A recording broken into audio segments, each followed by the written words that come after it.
Bismillahirrahmanirrahim. Hoş geldiniz, safalar getirirsiniz, abiler, kardeşler, bacılar. Bugünün semineri El-İktisad el-Iraqi fi surat el-Asr. Bismillahirrahmanirrahim. Vel-Asr innel insane lefî husr. İllellezîne âmenû ve amilu's-sâlihât ve tevâsav bil-hakkı ve tevâsav bis-sabr. Şimdi bir süratle çabuk bu surenin tefsirine geçelim. Sonradan ekonomiye bakılacağız. Burada Allah Teala ve asr dediği zaman ne kastedilir zaman? Zaman vakit. İnsanın sermayasıdır. İnsanın sermayası vakittir.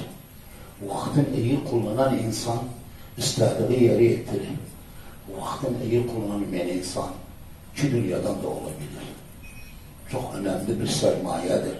Ama ne yazık ki bizim toplumda hiç de bunun değerini bilmedik.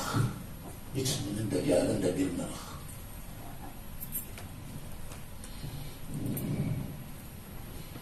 Bilirsiniz ekonomide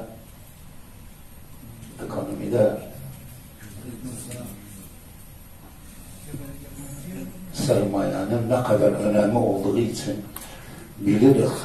Eğer bu sermayenin istediği gibi kullanmasa insan mutlakasına ulaşmaz. İnnel insane lefî husr.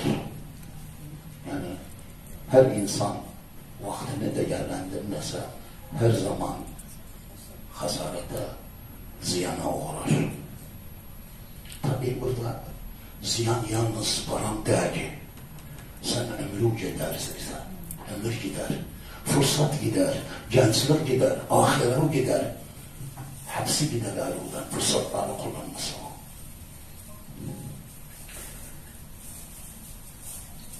Bunun kurtarma yolları 4 tanedir. Bu durumdan nasıl kurtarılır? Allah Teala bize gösterir. 4 yol var. Birincisi iman. Geri iman getirirsin. İkincisi amel-i salih. İyi çalışacaksın. Hatta içindeki imanı tam çeviresen bir potansiyel çalışmaya, kudrete.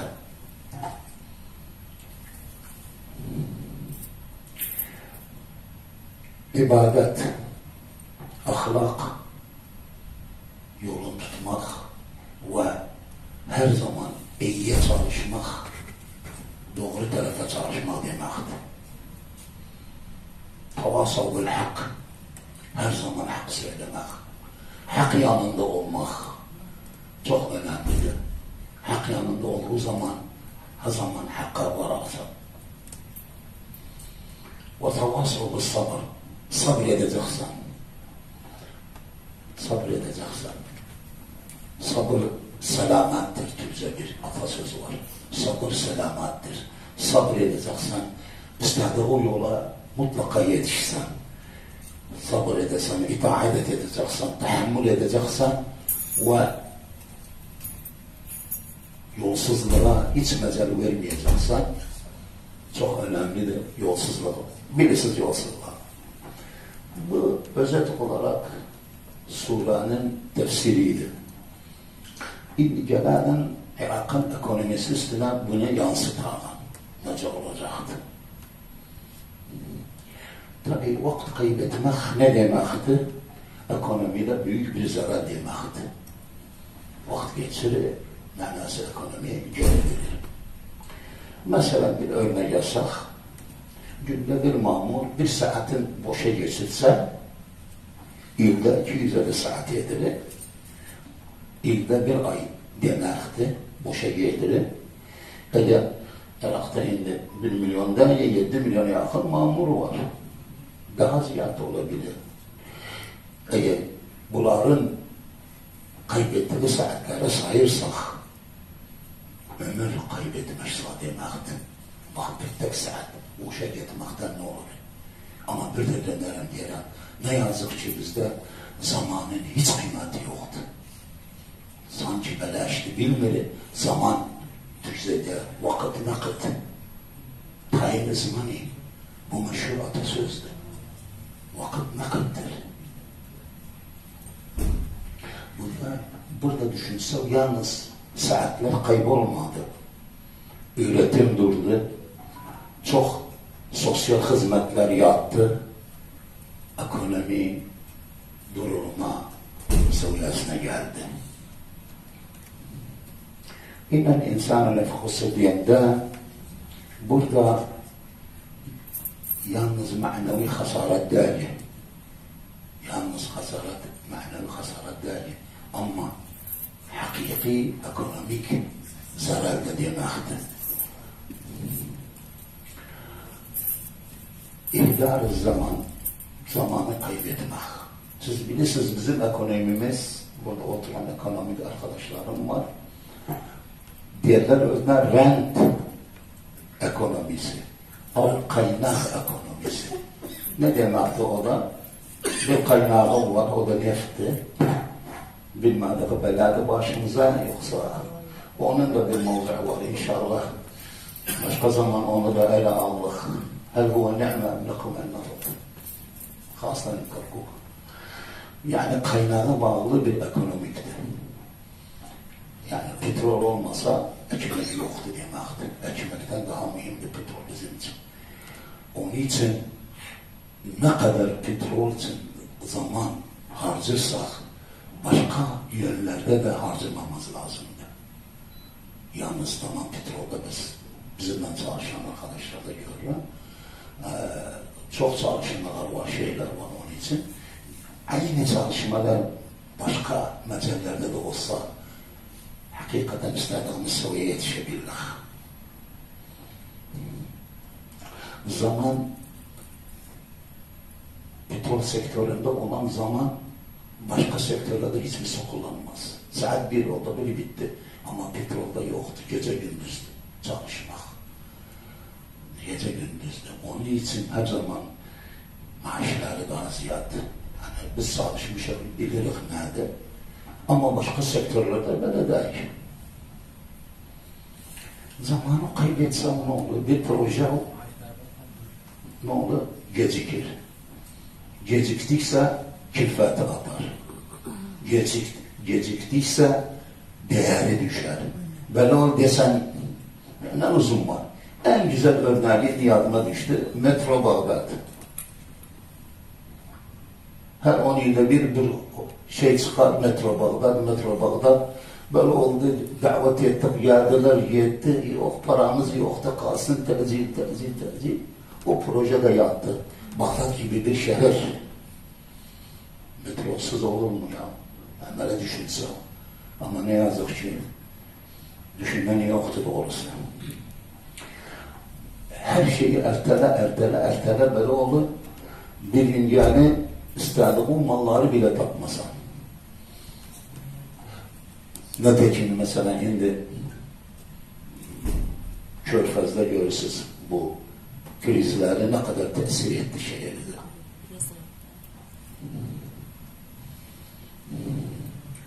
Vakti kötü idare etmek. Burada bir mesajım var. Çok kuvvetli bir mesajdı. Diyor ki Irak'ta para, kıymet, kılleti servet kıymeti az değil. Ama değer vermek, vakte değer vermek yoktu. O vakti istikmal etmedik doğrusuyla. İmkaniyet var, para var, her şey var. Ama vakti hiçbir zaman değerli şey etmemişik. Bütün alemde çalıştığına göre para varsa, Avrupa'da çalışan, Türkiye'de çalışan arkadaşlar bilirsen, vallahi dek mecedeller çalışmasa o paranı almasan. Yani başka devletlerde seni maaşı neye bağlıdır? Çalışmaya bağlı, emeğe bağlıdır. Emeğe bağlıdır. Emek verdiyse ekmeği alsan, emek vermediyse açıktan ölsen. Orada böyle, ama burada böyle değil. Burada nedir? Sen mamursan, işlesen, imtaz edersen, etmezsen hem maaşı alsan. Yoktur. Bak, burada bir hakiki hakikat edim sizin için ben yaşadığınızı. Ne yazık ki ben de mamur oldum. Bir kısmımız da mamurdur. Yaşlar mağul bir değil. Bir kısmı bes maaş düşünür, işin düşünmez, celalini düşünmez. Var da mesuliyet düşünür ve aldığı maaşın hakkını vermek için istenen vakti yapar. Ben Fransa'da ifade getirmişim. Şirket Total, hapuz bilirsiniz. Türkiye'de bazı var. Mutercim Mısır'da yaşadığı için dedi, evden konuşmak istedim. Dedim, tamam istedim. O zaman mobil yoktu. 1980 sene. Dedi, ondan sonra gel. Ben açarım savuncu şerikanın telefonundan konuşarak. Kapanıp devam bitti. Gittim Kaymalık'ta, açtım kapım. Baktım 4-5 tane table'dan açıp işliler. Dedim, nerede devam bitmeyip.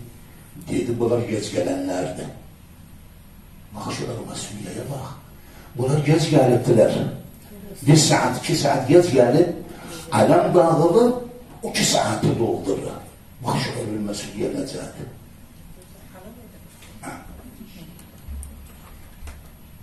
Bu mamurdu, 30 günü bitirir, maaşını alır, bu ne idare eder? İdari çoğalma, tedahüm idari olur. Nitekim biz batalım anne dediğimiz, görünmeyen işsizlik gördüğümüz bir yerde 10 tane yaşamak, çalışmak yerine 20 tane çalışır. Ya o işi 10 tane bile güzel yapabilir. Bu da neye tesir eder? O kadar o toplum boş vaktin geçirdi, hakattan, boş hakattan, şeyden bu öğretime tesir eder. Öğretime tesir eder. Hasan sen çok yetmişsin. Bir daireysen var, ben kahvaltı ederim biraz sonra gel. Bu vakamızdandı. Hepsini bilirim. Bu en sonunda neden? Bütçeye tesir eder. Gider var, gelen azdır. O da tesir eder insana. Vaktin bizde değerli olmadığını ben yaşadığım bir aile hikaye gene konuşayım. Nüfus dairesinden şehadet almak istedim. Şehadet ne diyorlar bilmem ona. Gittim dediler, şehadetten çıkartmak için 1000 dinar verirsen. Harda filan yerler. Gittim ona, bir kuyruk var, bir kuyruk var. Nerede? Valla bir tane usul kaseli 1000 dinar. 3 saat durdum. Özümde ağır bir insana, inananlar 3 gün özüme gelebilmedim. 1000 dinar hatiriz. Bu ne demektir manası vakit? Vakit hiç ne kadar yer yoktu, şey yoktu. Şimdi biraz bu kart meselesi oldu da biraz şeydi. Kızım ne yazık ki iş işten geçtikten sonra netekim gençlikte yapmadığımızı şimdi düşündüm. Gençlik necaydı beledi ya, gençlik niye düşünmedim bunu? Vakit geçtikten sonra düşüneydi. Bizde de ekonomide de beledi. Her şey olduktan sonra şimdi düşünerek ay maaşınızı idare eder, maaşınızı idare eder. Ne de adam?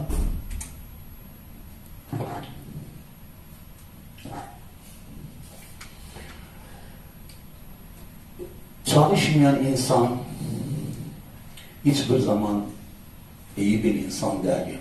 Tam hakkını vermediyse, hatta ben bilmem şer'an da aldığı şeye, o paraya bir ölçü var. Sen hakkını vermedin. Sen hakkını vermedin, o aldı bu paranı.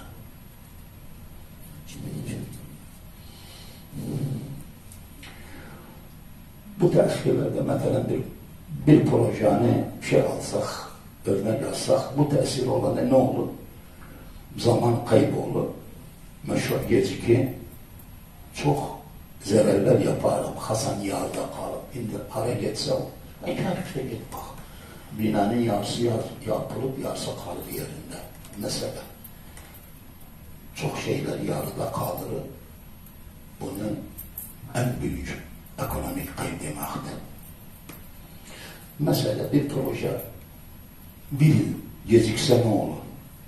Evvela o projeden hizmet görecek millet, müstema zarar görer. Külfeti artar, istifmar, öğretim seviyesi gider. Biz dedik vakit nakittir. Onun için Allah Teala diye vel asır seni tembih edilir. Gözle, vakitten gözle, vakit çok da gelmedi. Vakti o iyi kullanmasa rakı dünyada hiç olur. Geçsek görünmeyen batalet çok tehlikeli bir şeydi. O da çeşitli bir işi yoktu, bir adı işteydi. İşi yoktu, bir de iş sahası dararlıktı. O ayrı hesaptı. Ama bir de işi var ama 8 saat yerine bir saat işler, yarım saat işler. Bu da ekonomini çok yıprattı. Bir mamurun işsiz çalıştığı bir yerde ne gibi şeyler eder? Evvela genel gelirden yıpratır. Yani dahil kavmini azaldır. İnsan gücünü gerilettirir, tatil eder. Tam gücünü kullanmaz. Sonra intaciyeni azaltır ve atılım ruhunu öldürür. Yani ibda dediğimiz şeyleri öldürür. Bu çalışmayan ama. Şimdi Hasan 3 tane bir yerdeydi, bir taneleri çok çalışkandı. Zamanla bakar onlar çalışmalar iyiler, çalışma şeydirler. Bu düşündüğü iyi şeyleri bile arkaya atar, tesir eder.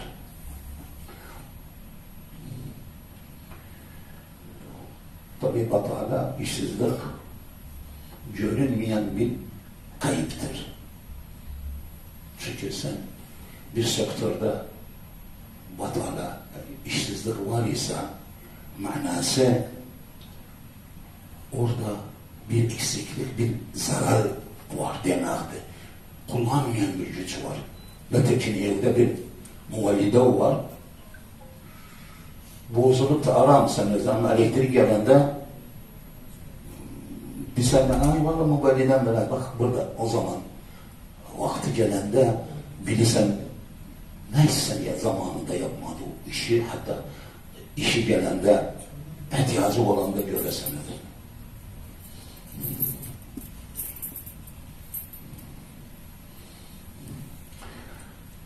Asas istikmar etmek insandı.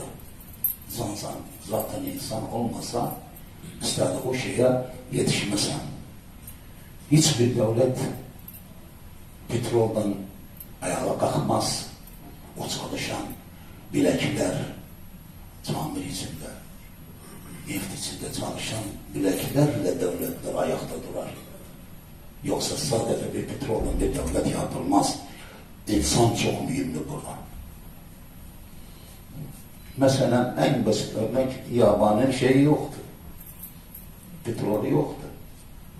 Ama aklı var. O akılda ihtiram etme akılda bir de takafet amelleri var. Tabii ben şirket sayısının 21 gün bir şeye gitmişim. Yabana gördüm mesela nasıl çalışırlar. Bir çil yedi bitti. Acayip bir akıllıklar var. Bitti. Acayip bir şeydiler. 21 gün ben Tokyo'da kalmışım ama görmüşüm de nasıl çalışırlar.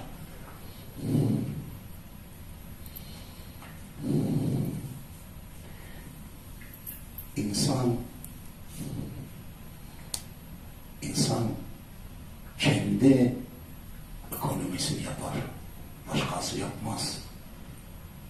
Onun için insan iyi çalıştıysa ekonomisi de iyi çalışır. Yoksa hiç olur. Bir de gelirsek petrol bakımında bir asamda var. Bas burada bir kavsa aslında diyeyim. Biz petrolü ham olarak satırız. Bir çalışmam var. Bunu tekrar etsek petrol bir bölgede neler çıkar? Onları edip satsak ne kadar fark eder? Bunu da yapmışım, bunu da yapmadık. Hemen satırız. Ama sonra gidip başka devletlerden bu sattığımız döneri alıyoruz. Kore'ye gittik, bir tek kuyu gazları var. Bir tek kuyu gazları var. Onun yerine güvenirler. Neler yedirdiler o gazda. Bir tek kuyu gaz. O da deniz ortasında. Neler yedirdiler. Tabii bizden neft alırlar. Onun için bize parlar. Neler o bir tek şeyden yani müştema olduğu için bir cümle bir tane diye de utanırım diyeyim size. Bir cümle diye de gülmekten dedi oğuzu. Cemaat ortadoksi diyemeyim özüm. Yani böyle azdı bir şeye benzetti özünü. Bir tek kuyuydu. Dünyanın birbirine vurdular. O bir tek kuyudan.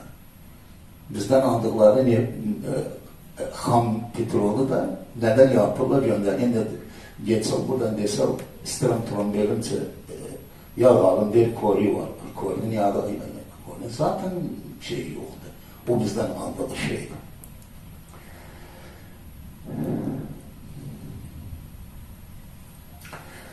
Bunu özetlersek bizim ekonomi problemimiz gene dönelik zamandır.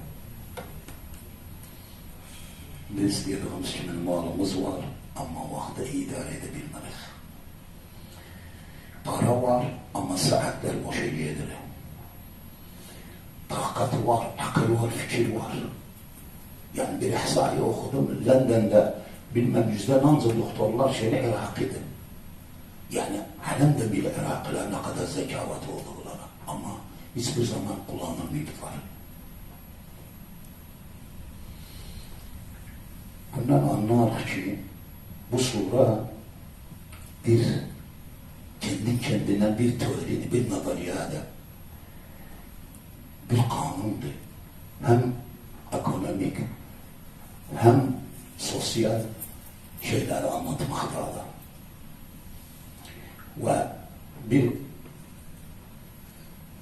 söz var, bir devlet vakte ihtiram etmese hiçbir zaman ilerlemez. Bir devlet vakte ihtiram etmese hiçbir zaman ilerlemez. Mesela bir örnek yazsak, bir projemiz var. Bu proje tehir oldu. %100 görürsüz fiyatlar. Fiyat durmaz. Oynar, her zaman da yukarıya, aşağıya çok ener. 10 atlasa 5 ener. Bunu bilmemiz lazım. Hasının altında. Onun için ne olur? Bir projenin 1 milyara dipse, tercih etse o zaman yarın 1,5 milyon olur. Neticede en az %10 veya %30 bu bir dirasa sonucudur. Kifayeti azlar. Ancak tercih etse olur.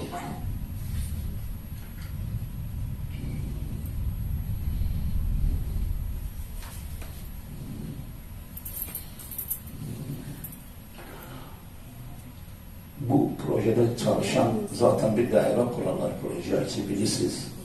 Bu çalışanlarla boş yere bir maaş alırlar. Ondan sonra yan dağıdırlar o zaman yan da derler ya Allah, Allah Kerim bak inşallah olur, inşallah olur, inşallah olur. Ekonomide inşallah.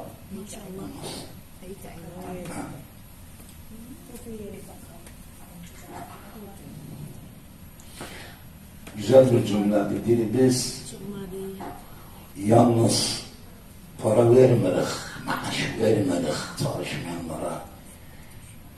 Biz iştirak edirik bunlardan ki vakti öldürseler veya biz de vakti öldürürük. Yalnız paranı vermedik özlerine.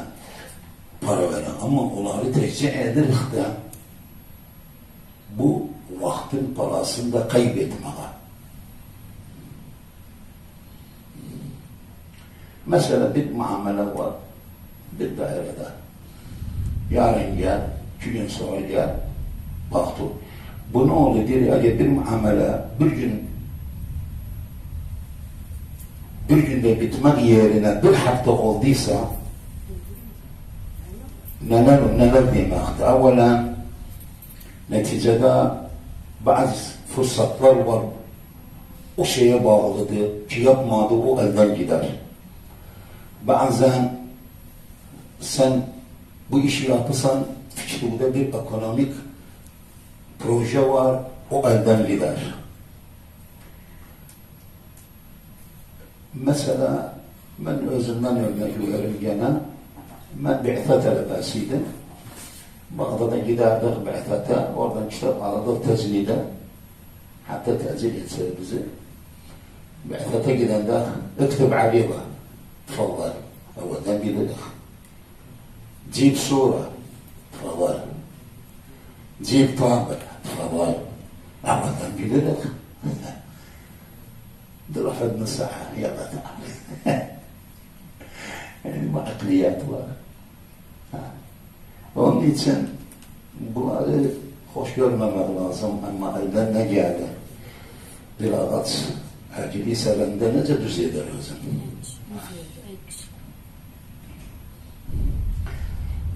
Bir idari iş tehir olduğu zaman yalnız o muamele değil. Bas müstakbelde o işi ne kadar katkısı var ekonomiye onu da ertelemek demektir. Sen önce ertelese onca erteler. Ben bir arkadaşın teklifiyle bir Türk şirketinin müdürü oldum çalıştı. Pişman oldum. Günde bir şey bürokrati, günde bir talimat, günde bir şey. Yedi sen Bağdat'da dedi bunları geldi. Gel sen dedi yok filan. Vazgeçtim. Bu halden hayatta, Irak'ta yabancı şirketler gelmez. Ben şimdi abiler oturmuştu, bir örnek verdim. 1977'de Kanun Temel Kubra çıktı. Ben onda çalışmışım Neft'te. Neler projeler yaptık. Ne kadar tesir edildi, her şeyi tesir edildi. O Avrupa'dan gelen adam bilmez de halbacır. O bilmez bu böyle şey. O ister işi asan olsun geçsin. Bu akliyetten ancak kıssak asla istediğimiz seviyeye yetişmez.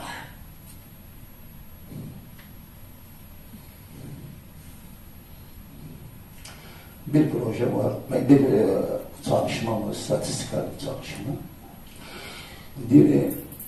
Avrupa devletlerinde mamur 6 ile 7 saat arasında çalışıyor. Bizde ise bir statistik çalışma var. 2 saat ile 3 saat arasındadır. Manası yarın gün kaybetmektir. Dedik ki biz hiçbir zaman zamanın değerini bilmemişik.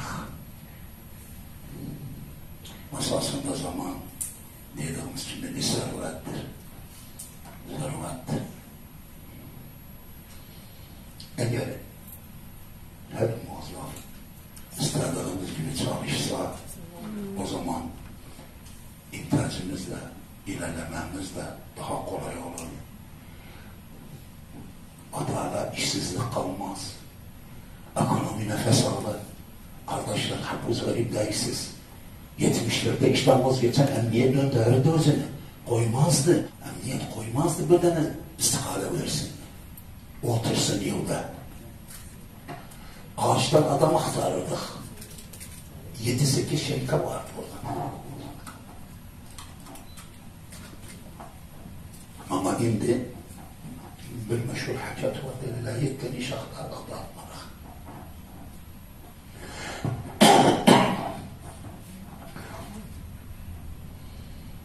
Bir Irak ihtiyacı yalnız petrola der ki ben iyi vakit ve iyi takditlere ihtiyacı vardı.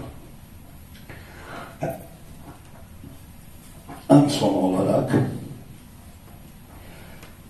müşkilemiz denildiğinin yani vakitti.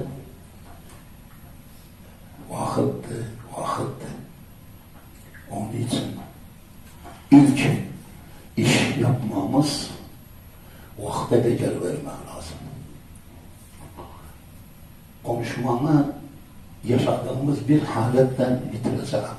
O da ta'til. Bir misal var bizde, velev şa'bidir, Sa'dedezade. İçinde kanşığa gelir, ta'til. Yağış yağar, ta'til. Bilmem ne olur, ta'til. Tamam, ta'til de insanın mamurun hakkıdır. Ama bu kadar da olmaz. Tamam, dini vakitler var, dini münasebetler var, vatani münasebetler var. Bunlarla uydurmak lazım. Şertler ki, yağmur, hava, bilmem ne. Neye geldi? Ta'til. Bu özet bir şeydi. Esasında bunun büyük bir çalışma var bunun üstüne. Bu ta'tillerin ne kadar etkisi var ekonomiye ve ne kadar etkisi var eğitime. Bilirsiniz indi Irak'ın durumunu, ekonomik durumunu herkes bilir vaziyetine. Bu ta'tillerin çokluğu da bu ekonomini yıpratmaktadır. Çünkü ne kadar ta'til olsa eğitim ve öğretim o kadar geriler. Çünkü çok şeyler durar. Ta'tilde işlemirler. Hatta dikkat ederseniz özel sektörlerde bile çok ta'tiller yapılır ama yarım gün yapılır. Bir günün külfeti bir gün ta'til olsa milyonlarca dolar tesiri var Irak'ın ekonomisine. Ve çünkü bu ta'tille üretim durmasa da ağırlar. Ağırlasa da ne olur? İşler tecil olur. Hasımeten bir günün işi yarına kal, yarın günü kal. Fırsatlar da azalır. Onun için ne kadar ta'til olduğu zaman o kadar bir zarar yapar. Sonra yabancı şirketler gelmek isterseler, bakanlar bu memlekette günde bir ta'til var, günde bir ta'til var, hiç gelmez. Affedersiniz. Ecnebi hiç gelmez. Günde bir ta'til. Aslında işleyen yabancılardan var arkadaş. Bir namazımızı bile koyup mesela 15 dakikadan ziyade yoktu namaz. Ona kadar. Hepsini tehdit ederler. Zamanın kıymetini bilirler. Gelirsek mekteplere müşrifeler oturuplar, üstadlar oturuplar. Ne kadar tesiri var. Netekin hükümet kalktı. Nedir? Barnameleri azaldı. Kısaltmaya. Kısaltmaya. Menacı. O yani bunu düşünsem ne demekti? Demekti yani sen bilimden çağlısan, elimden o kitap elimden çağlısan sen. O elimden çağlısan. Belki talebe sen o kitabı koyalım. Her bir gayen var. Harı yetişsen sen menacı çıkartırsan ben sanmadım. O çocukların elinden çalmaktadır. Tabii düşünsen kanuni haktır ta'til olmak. Kanunlarla koyup eskiden karar çıkardı. Bilirdik 8-9 münasebet var. Onlarda ta'til var idi. Benim şahsi kanaatim bu salahiyeti muhafızlardan kaldırmak lazım. Sonra bazı münasebetler var. Şertler hemen gündüzden, akşamdan, geceler. İhyalar, çok gecelerimiz var. İhya ederek geceler olsun. Şartı doğamı ben durdum. Bu hastalığı azaltmak için ne yapmak lazım? İlk önce kanunen, özel kanunu da var. Biz kimse tutmuyor kanunu. Kanun ihtilat var. O kanuna tevhid etmek lazım. Ve o kanuna göre yarayacaksan. Çox münasibətlər var. Əgər gün tədidəcəksə, edirsən, həftə sonunu çevirəsən özünə. Əgər zorluydaysa günü, 14-9 dəyişilməz məsələ. Əgər imkan olmadıysa, həftə sonuna əstələmək lazım özünü, o zaman şey eləsə bilərəm.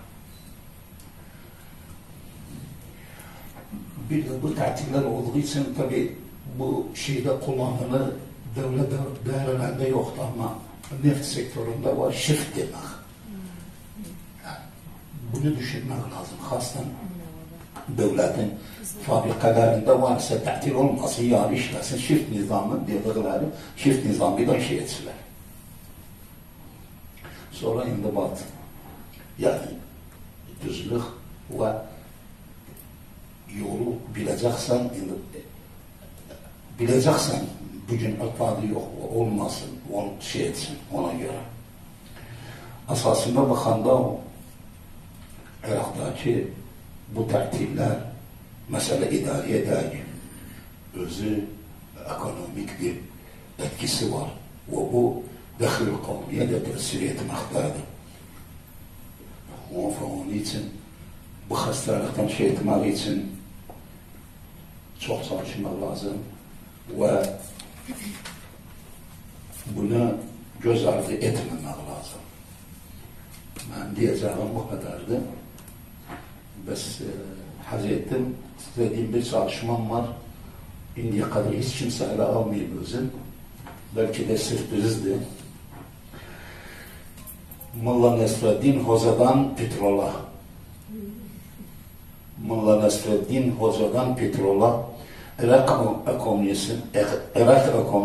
ekonomisinin kültürel bir bakış. Arapçası min Molla Nesreddin ile nafıt. Tehlil thakafi ve iktisadı Irak. Kimse bunu ele almıyor çünkü biz bildik Molla Nesreddin hakatları gülmesi yok. Molla Nesreddin velidi. Velidi, alimdi. Alim, sosyolojik alimdi. Dediği hakatlar, hepsi böyle boş hakatlar değil. Onun için Molla Nesreddin'in verdiği dersleri bizim ekonomimizin üstüne yansıtmakta çalışmaktayım. Beni dinlediğiniz için şeref verdiniz. Çok memnun, teşekkür ederim. Bir daha görüşmek üzere. Çok sağ olun.